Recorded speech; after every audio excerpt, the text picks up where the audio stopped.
literally set my alarm for 2 minutes, close my eyes. When the alarm goes off, I'm waking up and walking into the exam. I'm not even lying to y'all. Get your life, plan it out. You can go as far as you can dream. Edges laid, curls popping. She's a doctor of pharmacy. Hey y'all, and welcome back for another video. Today's video, I'm going to be sharing all the mistakes that I made when I was in pharmacy school. So hopefully by the end of this video, you won't make the same mistakes. Like, I'm trying to save y'all, okay? So hopefully you enjoy this video. If you do, make sure you give it a thumbs up and also consider subscribing to the fam. We would love to have you here. So I drop pharmacy videos every week, so make sure that you tune in for more, and also check out my pharmacy playlist if you have not already. I also just recently did a video on things I wish I knew before pharmacy school, so it kind of relates to this one, so definitely check that one out after you finish this one though. All right, so let's go ahead and get into it.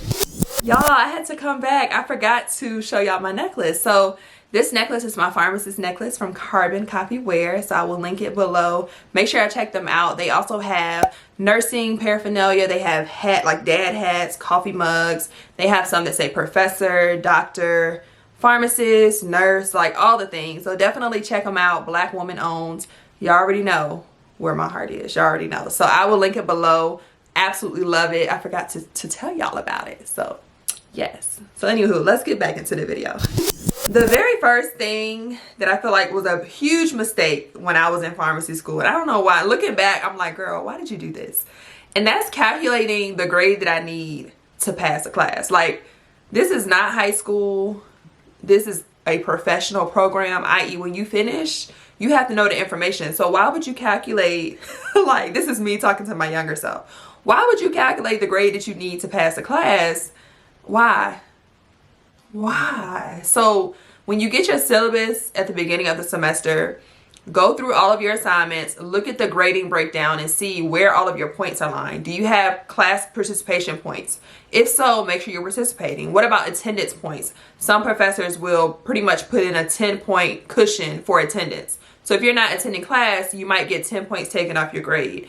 Now, it sounds cliche to say this, but I have to say it. Every single point is important, y'all. Every single point to the decimal is going to be important for you, especially once you get your final grades and it's time for your finals. So work hard. Instead of calculating what you need, just work hard throughout the semester. That whole calculating, we're throwing that out the window. So the second thing that I would say as a huge mistake that I did is I didn't take full advantage of all of the internships that were available to me. And I say all of the internships, I'm really meaning the unique internships. So as a pharmacy school student, I did complete an internship at Walgreens, but I was already employed by Walgreens. So was that really anything extra? I would argue and say it really wasn't. Like, I feel like the things that I got from that internship, I received on the job. So at the end of the day, I could have gone without that internship and still been successful at Walgreens, if that makes sense. Some of my colleagues or classmates at the time did internships elsewhere. So they went either across states to different internships within different systems.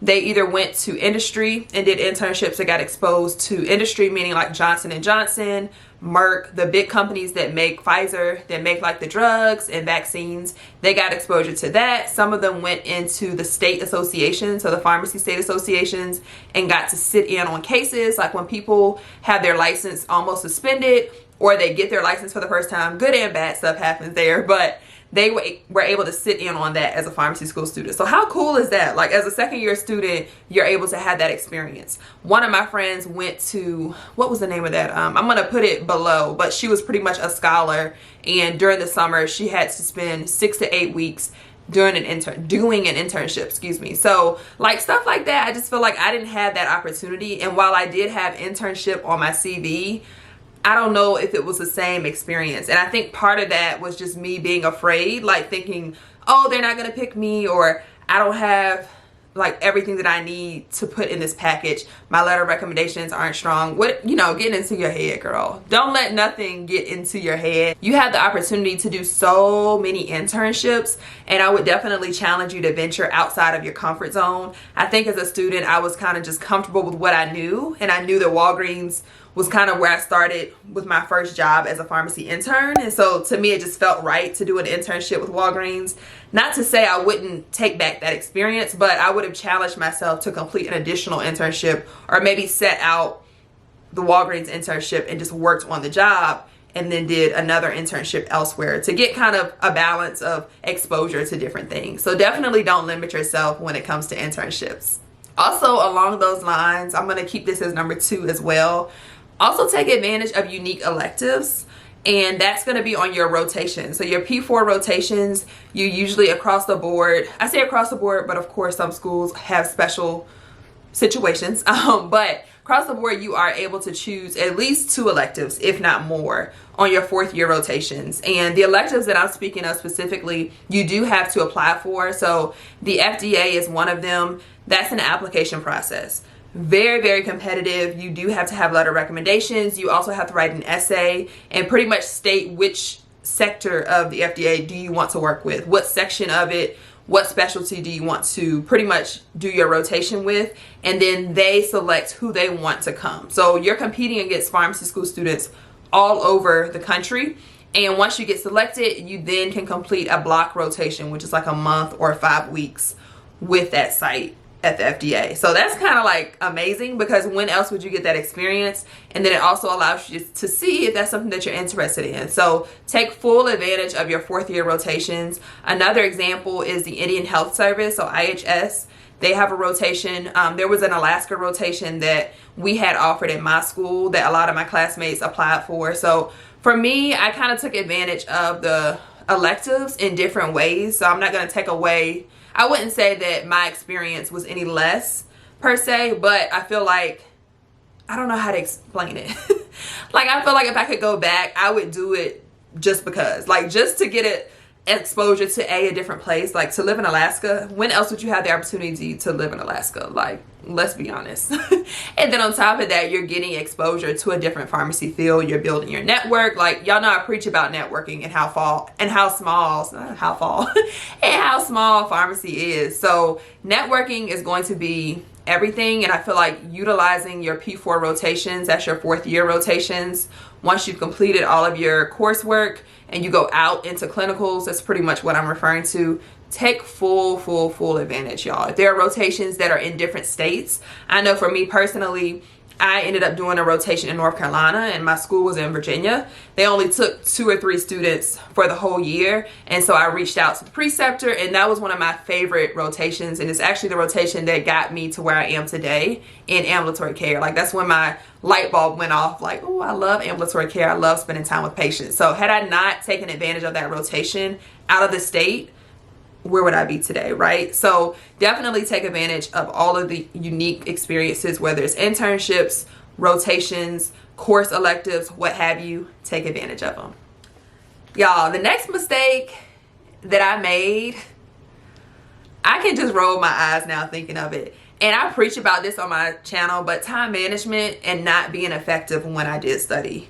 Definitely a huge mistake. Like, I would always say, I don't have time for this, I don't have time for that, it's too much work, like there's too many slides to study for an exam, when the whole time I just wasn't dedicating enough time. I wasn't being proactive. So stay on top of your lectures, i.e. once you get them, at least look at them that week. If you don't look at it that day because you can't get to it, definitely try to look at it during the week. And when I say look at it, I mean go through a study guide, go through your lectures, go through your audios, whatever study methods you have. Pretty much pretend like the test is that week. Don't wait until the week of. I'm trying to tell y'all. When I say I used to take 2 to 5 minute naps because I was up all night, 10 out of 10 would not, or 0 out of 0 would not recommend. Like, I just literally set my alarm for 2 minutes, close my eyes. When the alarm goes off, I'm waking up and walking into the exam. I'm not even lying to y'all. I'm not even lying. And I feel like that caused more stress, more anxiety, because I literally didn't know what I was walking into. I didn't have any sleep. So the little bit of material that I did retain didn't carry far. So when I got to my exam, it was like there were moments when I would pretty much pick up on one word. So it would be like, which of the following side effects matches this medication? and it would be like weight gain, weight loss. Well, I remember weight, but that's all I remembered. So I was like, was it weight gain or was it weight loss? Or it would be like, what is a normal potassium level? And I remember 3, but I wouldn't remember, is it 3.2? Is it 3.5? Like, what is it? So don't do what I did. As long as you're able to have enough time dedicated to studying, you won't have that anxiety. You won't feel like you don't know the material. You won't have to do your 2 to 5 minute naps. Like, you'll have everything down packed. So definitely stay on top of it. The next mistake, I don't even know what number we on, girl, but the next mistake, or guy, I gotta keep saying girl. I gotta stop saying girl because the guys and the girls watch the pharmacy content. But the next mistake that I feel like I made when I was in pharmacy school is I didn't take full advantage of the national leadership positions. A lot of the student organizations at a pharmacy school level have a national organization they report to. So it's saying that a lot of times during your 4th year, while you're on rotations, you're no longer able to have leadership positions on campus, right? Because you're not on campus. So you might have been the president of the student organization, but once you get into your 4th year rotations, you've handed that off to someone else, a rising P3 that's now serving in that role. So what leadership opportunities are left for you? Well, that's a great question. I would definitely encourage you all to apply to run. I'm not sure how all the organizations work, but I know SNAFA and NAFA, they actually have a campaign. Like, you have to pretty much let everyone know why they should vote for you, and you can get a seat on the national board. So it's like a big deal. Like, you get to network with y'all know I said network, right? Did y'all notice that? Because networking is so important. But you get to network with the national board pretty much, and from there you create long-lasting relationships. You get extra things on your CV, extra leadership opportunities, extra trips to pretty much enhance your skills as a leader, and you can take those with you on your residency interviews as a resident. Like, you learn so much in those roles. I had a really good friend who actually did a national position, and the relationships that she built doing that to this day are still strong. So do I regret not running for a national leadership position? Absolutely. So definitely don't make that mistake. Like, even if you run and you don't get it, you still ran. You know what I mean? So definitely shoot for the stars. Like, the sky's the limit. Sky is the limit. You know that you keep on pressing on. Listen, I say all that to say, seriously, take advantage of your 4 years. You only go through pharmacy school once, okay? Even if you have to repeat the program and you got to go through it more than once, you only have that chance, literally, to make your mold and to pretty much take advantage of what you can take advantage of. All right, y'all, that brings this video to an end. I hope that you all were able to take away my mistakes and turn them into lessons for you so that you're successful in your program and that you don't have to go through some of the things that I went through, i.e. 2 to 5 minute naps, okay? So without further ado, I will link the company below, Carbon Copy Wear. I will also link my pharmacy playlist below if you have not already seen my other pharmacy videos. Make sure you check them out. I always say this on my videos, but if you have any videos that you would like me to do, any topics that you want me to talk about related to pharmacy, leave them below. Send me an email. I read all my emails, all my captions, all my comments, and I get back to you all as soon as I can. So I appreciate y'all for watching. Thank you so much. Give this video a thumbs up if you found it helpful, and also consider subscribing to the fam. We'd love to have you here. I will see you guys on my next one. Bye.